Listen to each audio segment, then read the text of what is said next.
This episode is brought to you by Farmers Insurance. The headlines here on RT: a foreign exodus from Niger as Paris begins the evacuation of French and other EU citizens from the African country that's gripped by political turmoil after last week's military coup. Across in Sierra Leone, high-ranking military officials are arrested for allegedly plotting against the re-elected government and using upcoming peaceful protests to plan a violent attack. Plus, the Israeli parliament passes a law doubling the punishment only for Palestinians who commit sexual assault if authorities decide the motives are nationalist.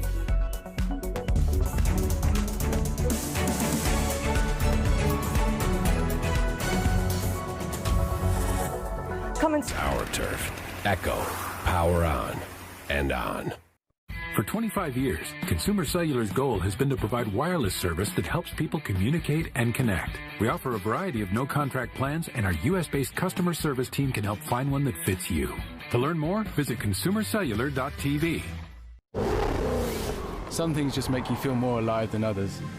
Like the rush of adrenaline from an SUV that roars from 0 to 60 in 3.8 seconds. Jaguar delivers that thrill every day. The F-Pace, how Jaguar makes an SUV. Will Turkey ratify Sweden's NATO membership? Stockholm says it can't fulfill all Ankara's demands. As the bloc's membership requires unanimous approval, what would make Turkey change its mind?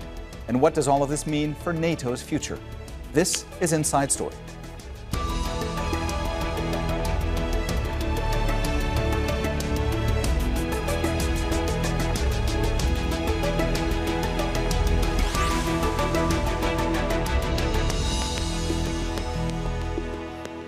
Hello and welcome to the program. I'm Mohammed Jamjoom. One of the many fallouts of Russia's invasion of Ukraine has been that previously neutral Nordic countries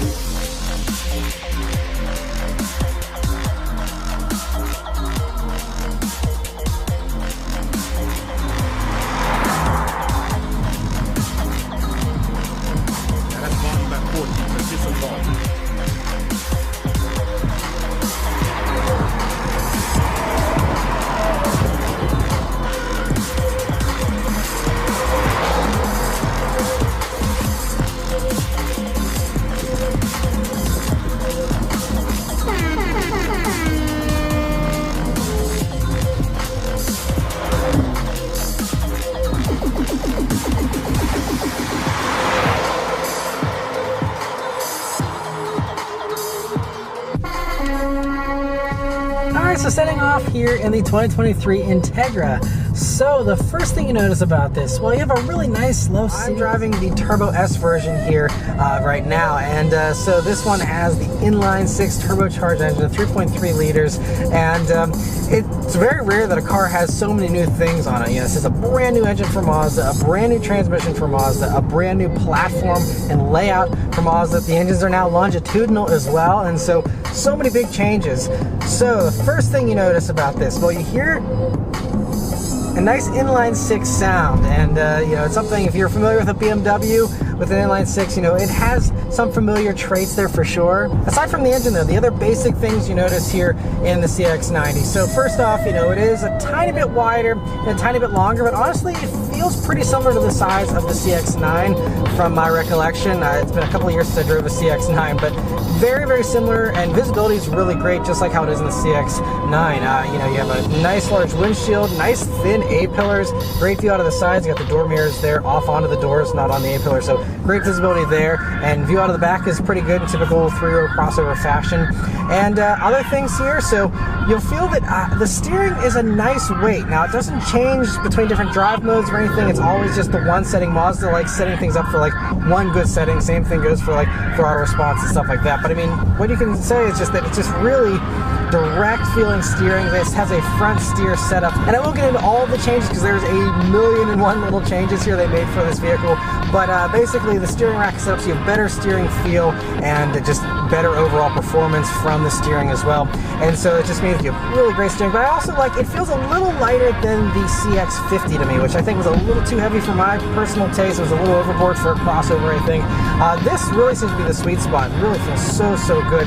Other things here, throttle response is good and quick for the most part. Now, one thing though, I'm leaning on the brakes here now. The brakes have the very Mazda feeling brake pedal, where they are a firm believer in not having your shin muscle do the braking, but instead have your stronger other, calf muscles do that braking for you instead. And so what it means is that you have a pretty firm brake pedal, and you do have to put a little bit more muscle into it, but it's a brake pedal that's very easy to be smooth with as a result, because it doesn't bite down super quick or anything, but it's also not going to be razor sharp with its responses like you might be expecting out of a BMW or something like that sometimes have some pretty touchy brakes. These ones aren't super touchy, but they feel really good. And of course, they're nice strong brakes too. 13.7-inch rotors up front here, especially on the higher trims. The lower trims go down a little bit because of the smaller wheels, I believe. Cruising around though, some elevated back roads kind of speeds here. Effortless amounts of power. This motor is so buttery smooth, and you don't feel any kind of weirdness from the turbo. It almost feels naturally aspirated, honestly, and just feels really strong here. I'm excited to push it once you get onto a back road, but for right now, it's just a really nice thing, and it's also nice and quiet. You can hear, I'm up to 50 miles per hour now. Really quiet, really smooth. This road is pretty nice and smooth here, but really refined. And yeah, I'm just really impressed. Obviously, Mazda's going for the premium thing here with the CX-90, and they're trying to even, elevate themselves beyond the regular mainstream SUV competitors in this segment. But it's certainly, I'd say, probably easily the quietest one from my recollection, without any kind of scientific testing, but it just feels really nice and quiet. So solid in here too, and the way that it soaks up bumps and just goes over everything, it really is so nice. There's no adaptive dampers or anything on any of these CX-90s. They all just have one good setup once again for the suspension. And the suspension, that's another thing here, because they were able to go to the longitudinal engine, that gave them more room in the front there for suspension geometry. There's additional camber there.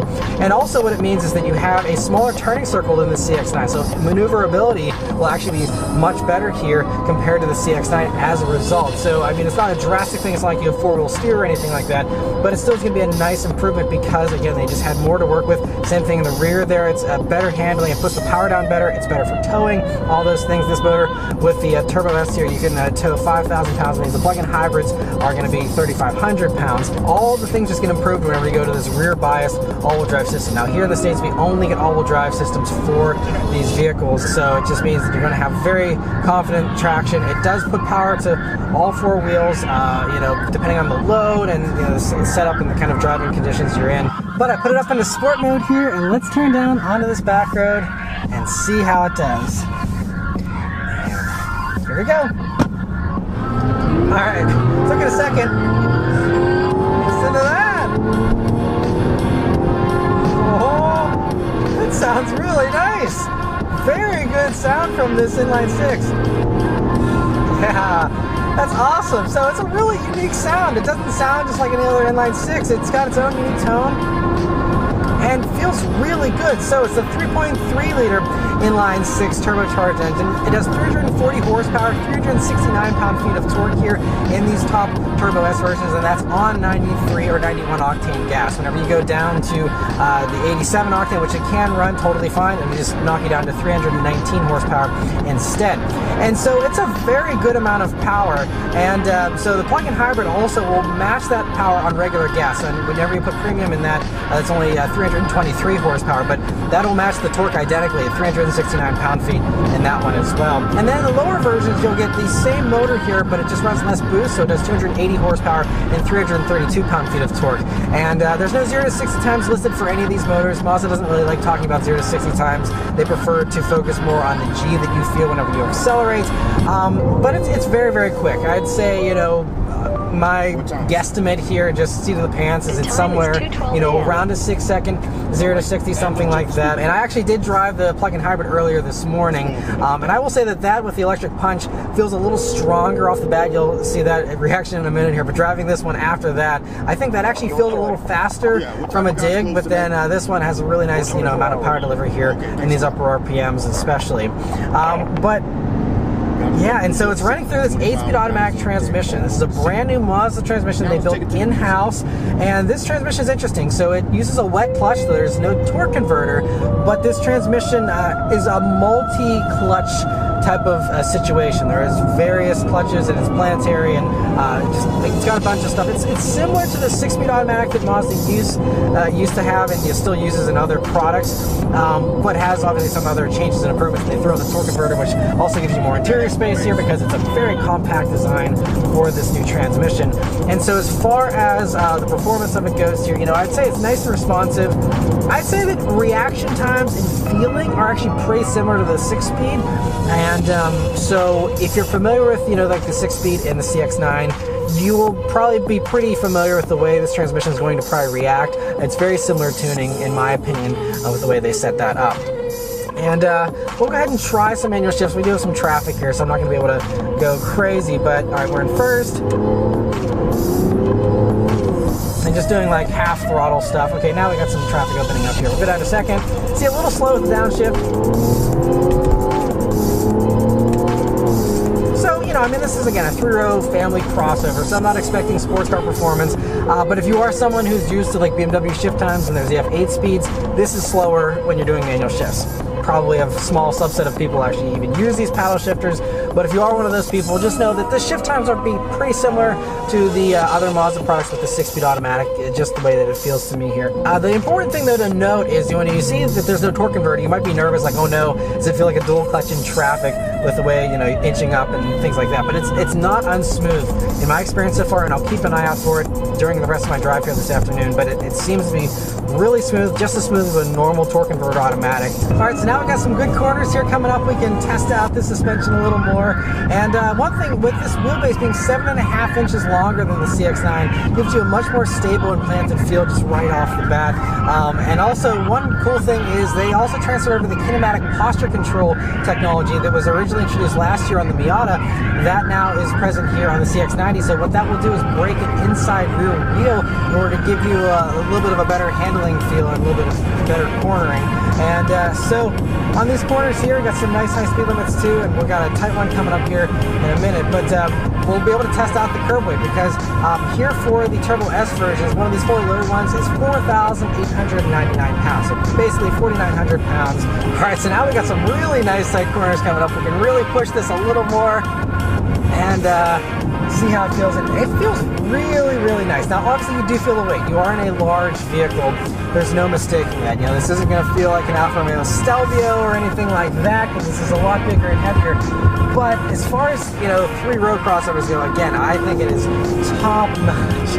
And it's just crazy that I'm able to keep the pace that I'm keeping here in this thing. And I'm not second guessing myself one bit. It's just doing it all without any kind of issue. And these brakes feel great too as I lean on those a little bit. But I don't even really need to use the brakes much because it does everything I'm asking of it. And even like that was a little bit of a quick transition there, and it's just still so well controlled. And I'm just gonna probably keep talking over and over about the same stuff, but it really, you got to take this thing on some nice corners to really appreciate this new platform and this new setup. And with this engine too, it's so buttery smooth. It just gives you power everywhere in the RPM band. It has a 6,500 RPM red line here, and but it's so meaty. Obviously, you don't even need to rev it out really. It just gives you power everywhere, and you're never waiting for a turbo. Honestly, it's still, I cannot even tell, where the turbo boost is even filling in. You do also have a little bit of an electric fill-in that they're doing behind the scenes a little bit, with the 48-volt system, but it's very, very mild.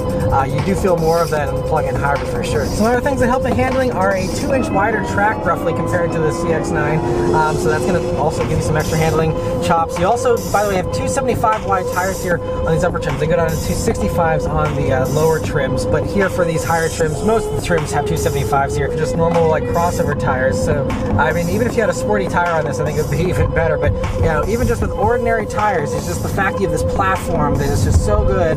Okay, so that was actually a little bit wet, and I was punching it coming out of the corner, and I mean, totally no issues with traction or anything. Did a really good job putting the power down there.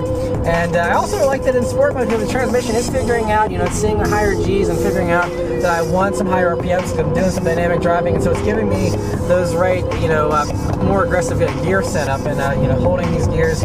Man, yeah, and this is, got a lot of undulations and off-camber bits and things like that, and it is still just slicing and dicing here in a 3-row crossover. It's almost 5,000 pounds. I could not believe it.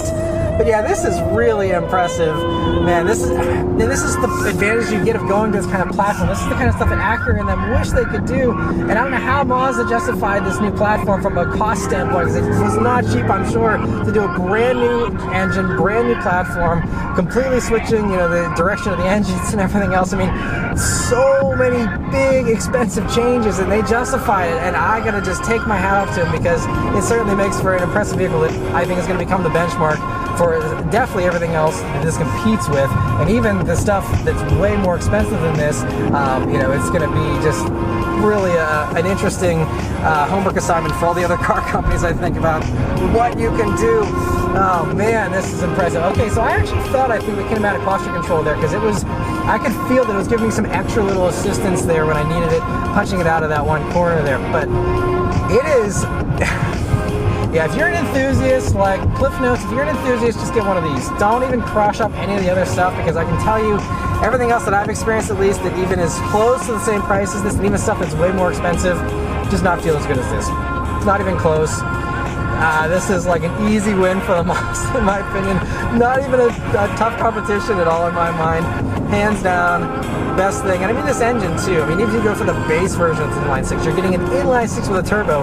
Way more power, as far as torque goes, even with that base motor compared to all the others this competes with, even in the mainstream segment. This engine is really snugged up right up against that firewall there, and it's not far off from being front mid-engine with just how far back it is, and that's partially thanks to this unique automatic transmission and the way that they're able to design that. But even if you're just going for a normal people hauler, people carrier, this is going to have just such more refinement, because you have this platform and the way they space things out and the weight distribution and everything. It's just going to be so much better in all the ways. And so regardless of how much of an enthusiast you are, it's either, no matter how you cut it, it's going to be the superior choice, whether it's luxury year after, refinement, comfort, or the dynamic thing. It does it all, and does it all better, I could say, than basically everybody.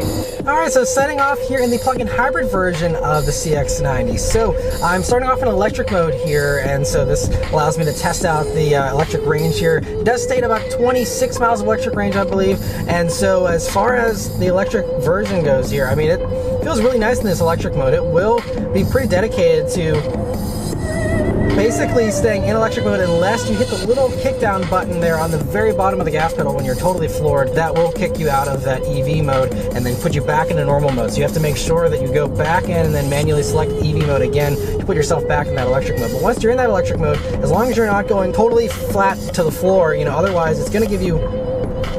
And I'm able to do some really nice aggressive acceleration here in the fully electric mode, and it's able to do that really well. So I think it's a really well done electric mode. Whenever you are in the normal mode though, it will still display whenever you are in EV mode, and it'll still prioritize the battery, but that has a lower threshold in normal mode, and it will kick on the gas engine if you go beyond a certain point, which you will see on your power meter there. It will show you how far you can go before that gas engine gets requested. And also, if you're a little too quick with your throttle tip in that normal mode, then it will kick on the gas engine pretty readily there. But in the electric mode here though, it really does do a good job of sticking with that electric power. And of course it's so nice and quiet here.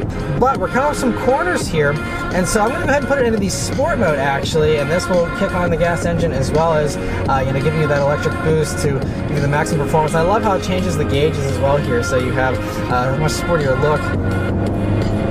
And then you can really feel that electric motor filling in, giving you, it says on the gauge cluster here too, when again that goes into that boost mode there, but it's really nice power here. So with the plug-in hybrid version, you run Mazda's familiar 2.5 liter naturally aspirated Skyactiv 4-cylinder, but it's in a longitudinal setup here with this new platform again. And so because of that, it's a little bit of a different orientation, but as far as the power goes, it does about the same amount of power as it does in the other naturally aspirated applications with Mazda. But combined with that electric motor, all total you have 323 horsepower, 369 pound-feet of torque. Yeah, it really is a strong combination of power here. I'm not wanting for power whatsoever, even again with the heavy weight here of the plug-in hybrid and everything. It's really impressive.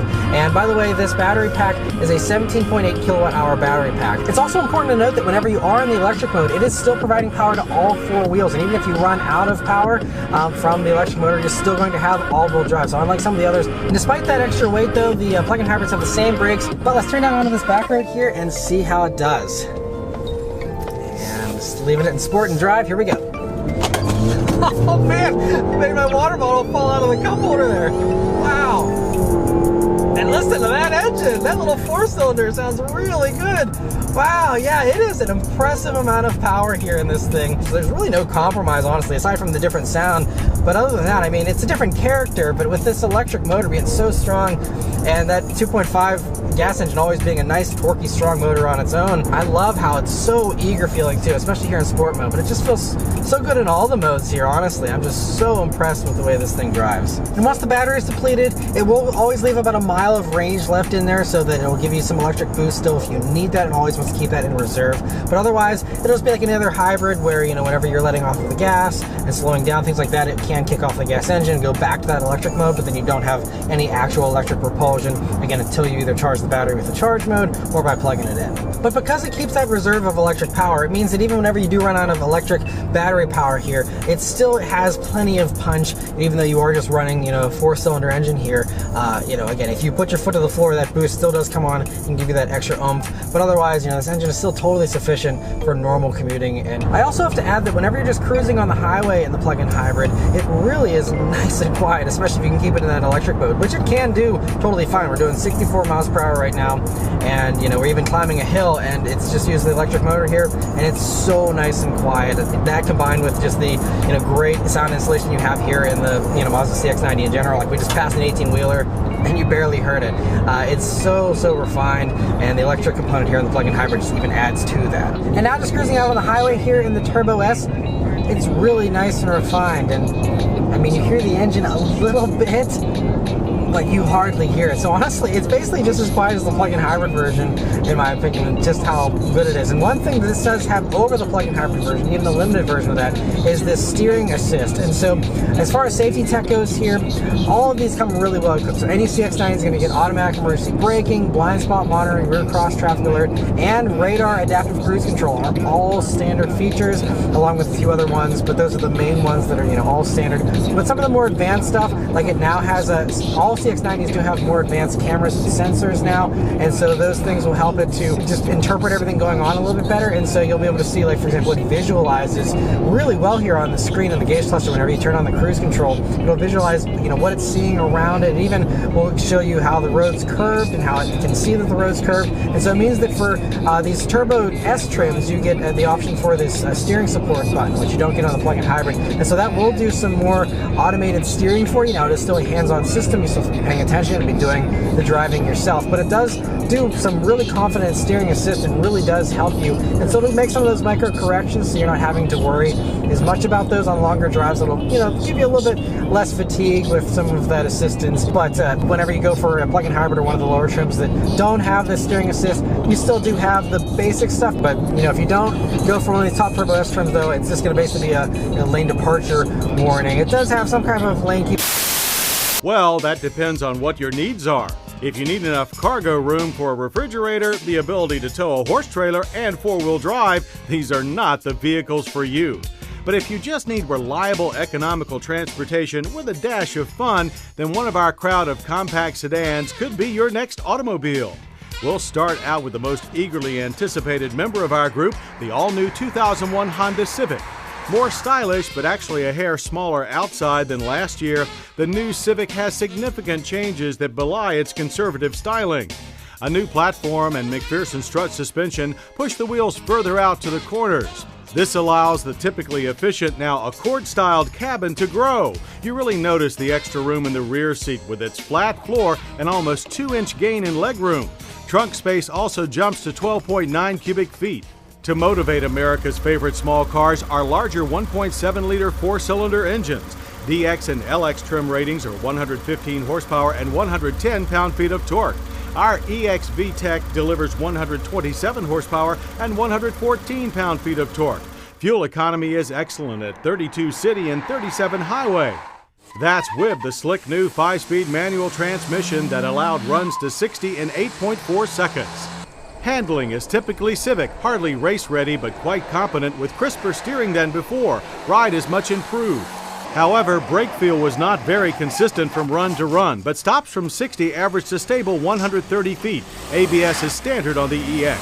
All in all, the roomy Civic, while a bit short on personality, remains a high-quality, solid performer.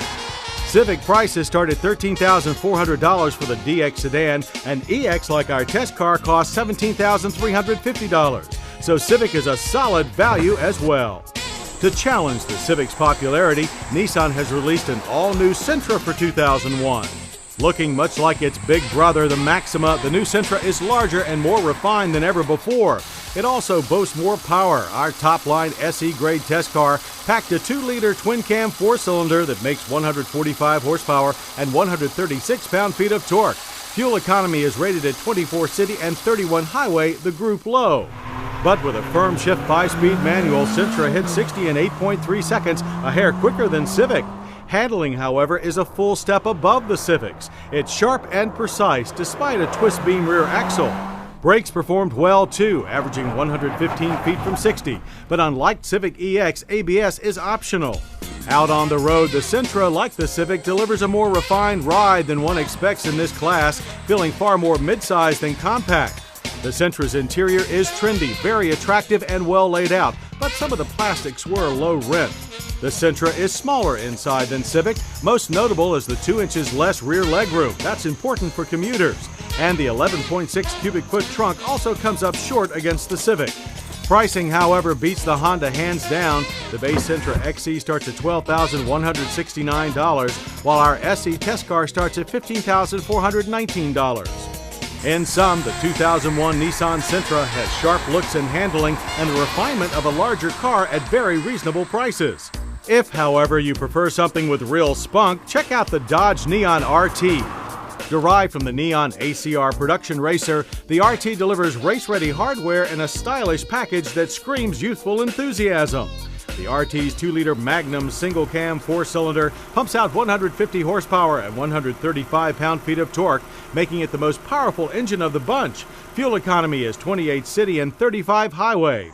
With its 5-speed manual gearbox, no automatic is available. Neon sprints to 60 in 8.3 seconds, the same as the Sentra. It feels more rough and ready than the Asian designs, revving quickly and producing plenty of mid-range punch. In the curves, its nimble feel reflects its racetrack roots. Steering feel is the best of the bunch with very quick response, while braking is also best. It's 4-wheel disc with optional ABS, stopping it from 60 in just 105 feet on average. The interior, however, is more Spartan and crude than its competitors, despite being the largest in our test. The dash layout is clean and direct, although the optional CD changer is somewhat awkward tucked up under the dash. The rear seat is just plain big, as is the 13.1 cubic foot trunk.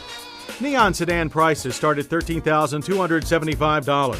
But if you want the fun of the RT, add another $4,430 for a total of $17,705. Not a bad price for a flashy, if rough, little pocket rocket. Ford is providing the highest volume domestic small car competition in the form of their European-designed Focus, our Motor Week Driver's Choice small car pick for the 2000 model year. Already a hit with buyers, Focus sedans like our ZTS test car have earned praise for their solid feel, brisk performance, and youthful, edgy styling. The ZTS is powered by Ford's 2-liter dual overhead cam Zetec 4-cylinder that makes 130 horsepower and 135 pound-feet of torque. Fuel economy is 25 city and 34 highway. And that's with the somewhat notchy standard 5-speed manual gearbox that allowed sprints to 60 in 7.8 seconds, the quickest of the bunch. With its all-independent suspension, the Focus has the same fun-to-toss-around personality as the Neon, but with a more refined feel. While standard ABS-equipped brakes stop the ZTS from 60 and an average of 123, then there's always the Toyota Corolla in new S trim. A sportier trim sedan with freshened exterior styling, the S is trying to shake Corolla's geriatric image and tune in to the youth that buy small cars. Inside, however, the S is still the familiar Corolla, competent but uninspired with a few sporty accents to perk it up. And the rear seat room is the smallest of the group, while the trunk measures a usable 12.1 cubic feet. Power comes from a smooth 1.8-liter twin-cam 4, which makes 125 horsepower and 125 pound-feet of torque. Fuel economy is highly rated at 31 city and 38 highway. But with the standard 5-speed manual, Corolla took 9.2 seconds for the S to reach 60, making it the slowest of our lot. Also, while the S may look sporty, handling is strictly economy car with lots of front push and body roll. Braking, even with the optional ABS, fares no better, with long stops averaging 143 feet. Out on the road, the Corolla S has a solid Toyota feel, but the ride was clunky and there was more interior noise than its competitors. But let's not forget, this car does have legendary Toyota quality and dependability, and at a modest cost. The Corolla CE sedan starts at $13,023. The Corolla S carries a base price of $13,248. But while it's one of the cheapest of our group, its standard equipment list is also the weakest. So while bigger may be better to many buyers, our 5 compact 4-doors prove that there's still a lot of good things in small packages. While the new Civic remains strong, the Corolla's shine is fading. Both the sharper Sentra and well-balanced Focus are real challengers, and the Neon is simply fun. And they are all, as we said before, easy to drive, easy to park, and easy to pay for. And after testing them all, we find that they're all easy to like as well. Africa, recently there was in Guinea, there was in Mali, and in Burkina Faso, but on Sunday, ECOWAS is saying that it might launch a military operation. All right, so now let's test out the dual stereo speakers. We're going to start off with the Poco F5, and of course, I got the official Flossie Carter sound test by my homeboy Mark Rebier. Here we go. Yo, sound test, time for sound test. Everybody shut your mouth, time for sound test. Time to test that quality of sound test. How's it sound, Floss? How's it sound, Floss? How's it sound now? How's it sound now? Does it sound big? Does it sound loud? How's the bass, baby? How's the treble? I'm going to cover up the bottom. This is just the top. Nice and loud. You can feel the bass shaking.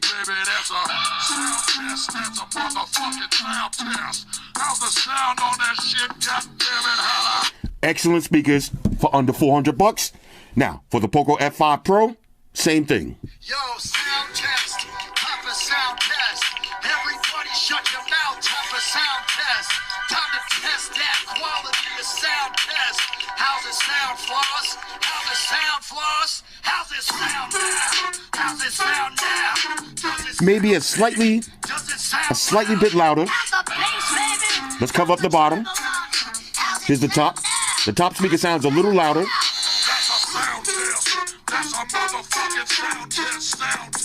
But they pretty much sound the same.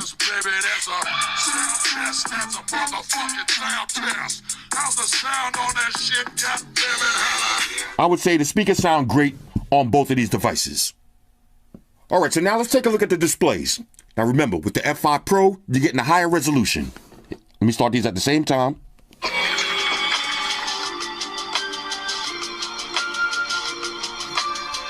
See if you can notice the difference. It's a little bit brighter with your F5 Pro. Full screen. You see the difference in the brightness?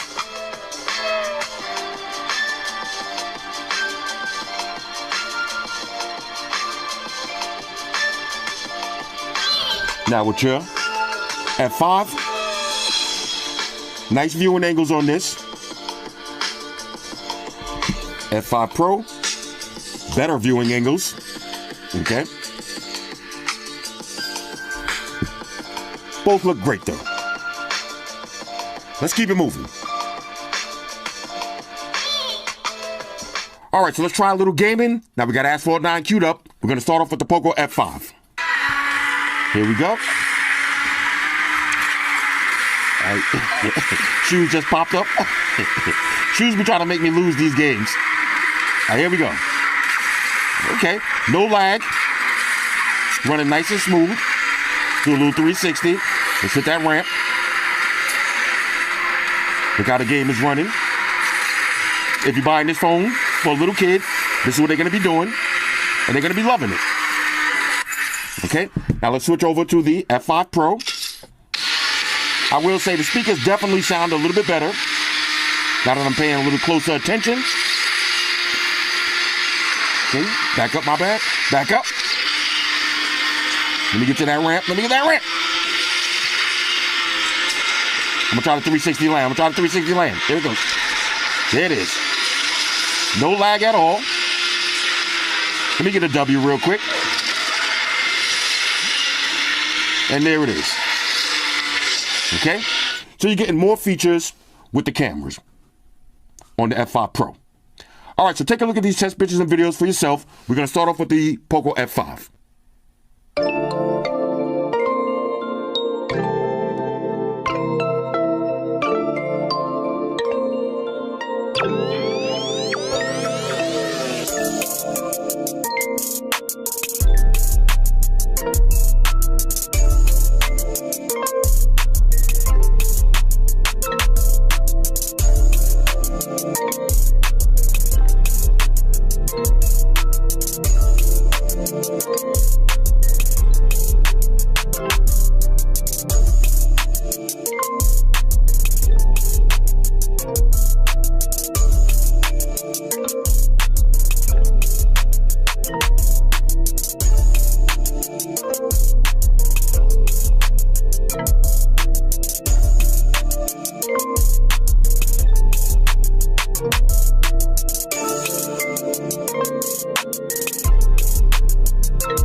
All right, talk amongst yourselves.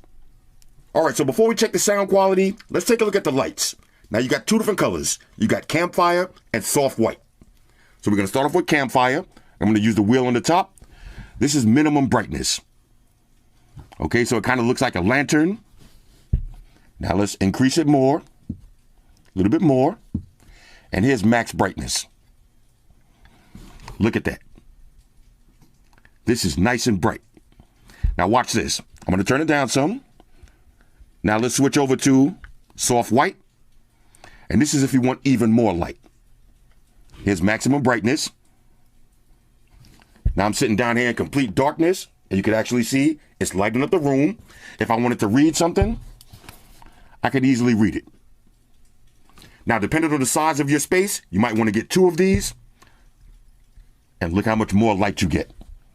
Now, if I had these on the speaker stand and it was nice and high, it would look like this. Okay, so the lights, beautiful. All right, so here's how you control the lights.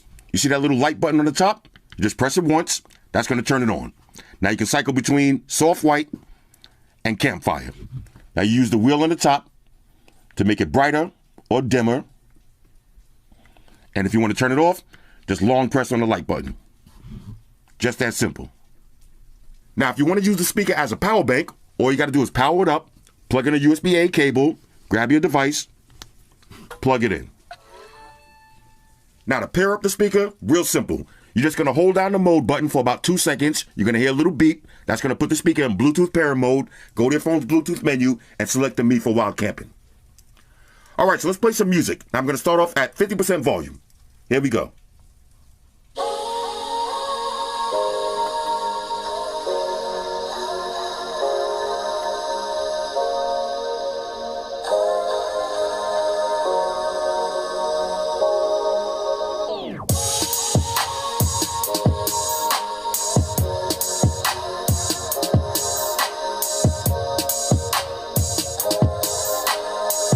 Let's increase to maximum volume.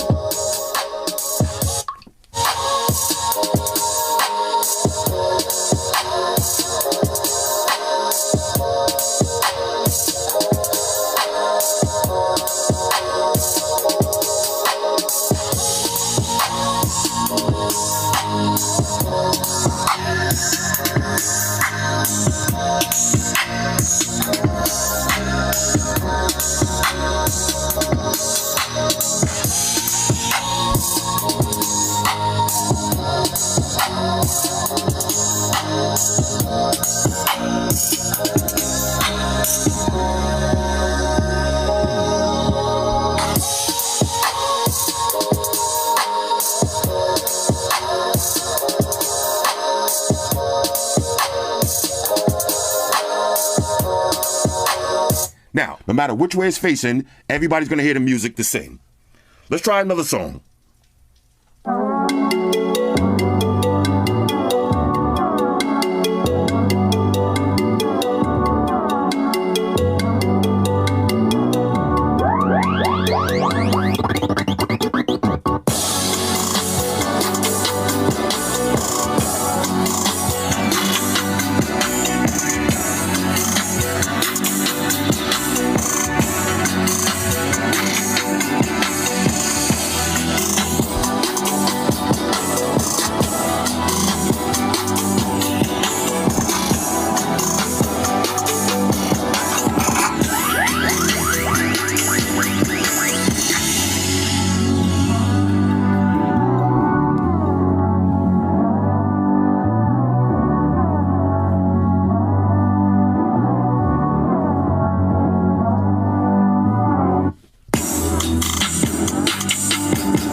All right, so now let's check the buttons for play and pause. One press.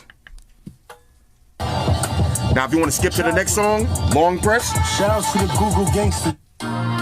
If you want to go to the previous track, double press. And you got volume up and down. Trapper. That's max volume. Shout out to the Volume Google low. gangsters. Yo, feel like floss with this new tech. All of the buttons work. All right, so now let's try true wireless stereo. Now remember, you can pair up to 100 speakers. So you just go to the first speaker, hold down the true wireless stereo button. TWS pairing. Do the same thing on the second speaker. TWS pairing. TWS connected. Just that simple. Now let's play some music. All right, so I got the official Floss Recorder sound test by my homeboy Mark Rubier. Now I'm going to start off at 50% volume with 2 speakers paired together. Here we go. Yo, sound test, time for sound test. Everybody shut your mouth, time for sound test. Time to test that quality of sound test. How's it sound, Floss? How's it sound, Floss? How's it sound now? How's it sound now? Does it sound big? Does it sound loud? How's the bass, baby? How's the treble on it? How's it sound now? How's it sound now? That's a sound test. Now so let's run it back at maximum volume. Here we go. Yo, sound test, time for sound test. Everybody shut your mouth, time for sound test. Time to test that quality of sound test. How's it sound, Floss? How's it sound, Floss? How's it sound now? How's it sound now? Does it sound big? Does it sound loud? How's the bass, baby? How's the treble on it? How's it sound now? How's it sound now? That's a sound test. That's a motherfucking sound test. Sound test. That's a sound test, baby. That's a sound test. That's a motherfucking sound test. How's the sound on that shit? God damn it, holla.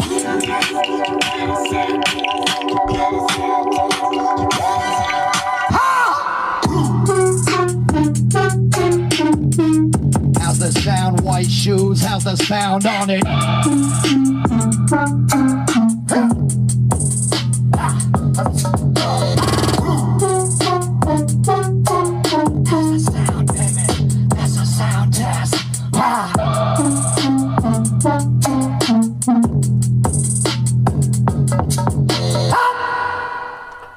Ladies and gentlemen, Mark Rubier. Let's get and wrap this video up. All right. It's one of the cars on the Hot Ones packaging. It's the Spoiler Sport from Hot Wheels. In the awesome retro The Hot Ones series, the Spoiler Sport captures everything that reminds me of the 1970s Hot Wheels. This is a vehicle that needs to be made in real life, and I'm sure many of you have seen those Honda Odyssey commercials where they're trying to sell minivans to men by making them look cooler, which they're not. But this is. Not that I really have anything against the Odyssey, but Honda should have just licensed this design from Hot Wheels, because this is the manliest minivan ever. It looks like it belongs in Logan's Run or THX 1138, and that makes it cool. The paint job makes it even cooler, reaching a level of coolness that adds a third O to cool. It's cool. And did you catch a glimpse of the interior? This Sport could easily cut through a giant block of cheese while driving at high speeds because of the spoiler on the back. And it has skylights to help illuminate whatever illicit activities are taking place inside. This is a van that comes a-rockin'. It's the Spoiler Sport from Hot Wheels. Recognize the admission of Finland and Sweden to NATO, because we all know that, looking from an historical perspective, NATO members have brought their national issues to the... This 6th generation Nissan Altima arrived for the 2019 model year. For 2023, it received some well thought out improvements in style, tech, and safety. They enhance Altima's already segment-exclusive variable compression ratio turbo engine option, not to mention available all-wheel drive. The already stylish Altima was an early adopter of the floating roof design motif, but perhaps its most recognizable asset is the large V-motion face.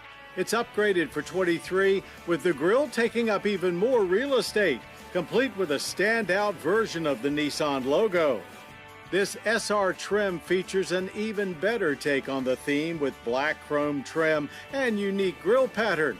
But all Altimas now get standard LED headlights, plus there are 4 new alloy wheel designs and some fresh color options as well. Inside there are attractive improvements in material quality. Our SR features a new dual stitch fabric. There is also a bigger infotainment screen, 12.3 inches, same as the one that debuted in the Armada, a significant upgrade over the previous 8-inch screen.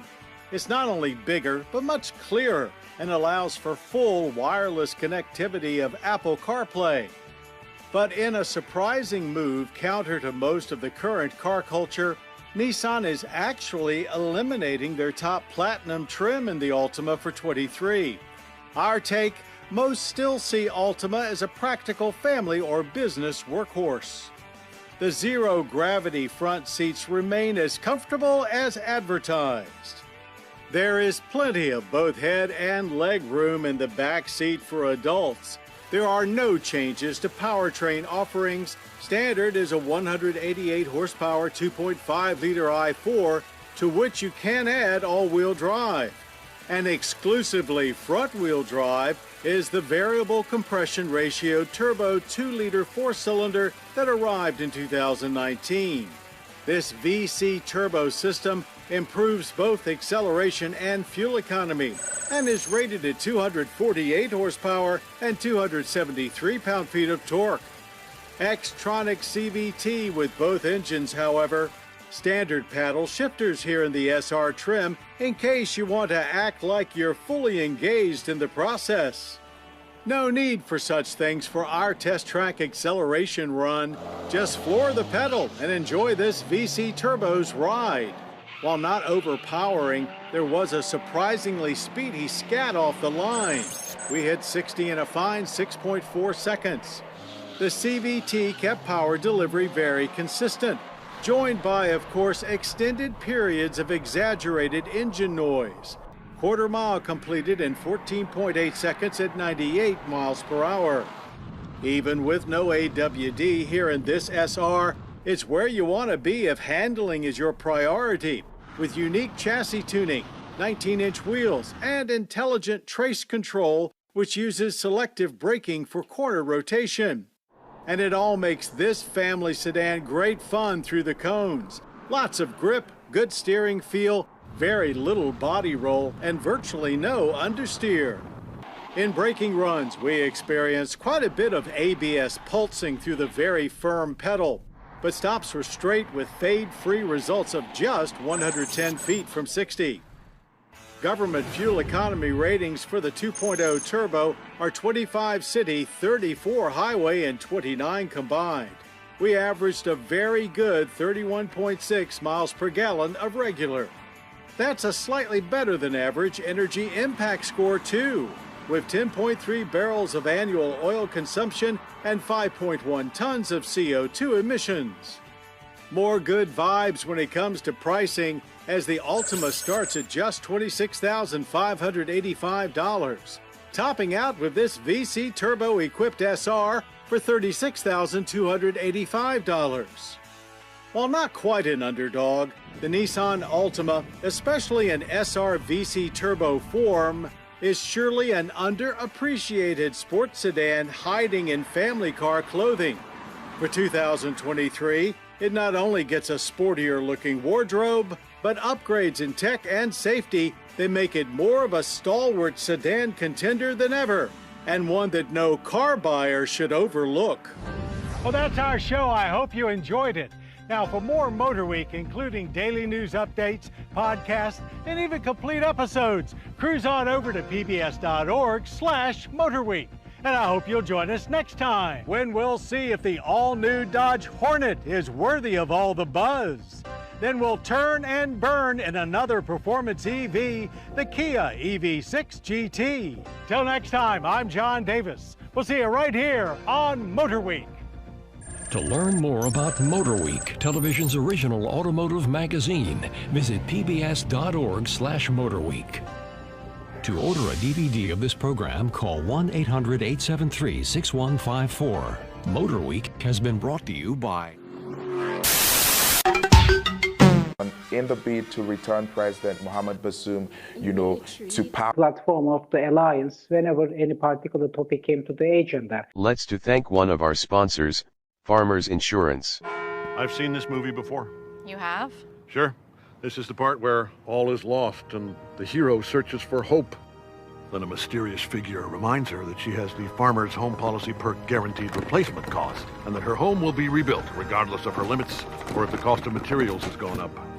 That's really something. Get a whole lot of something with Farmer's Policy Perks. Wait, I didn't ruin the ending, did I? Yeah, you did. We are farmers. Bum, bum, bum, bum, bum, bum.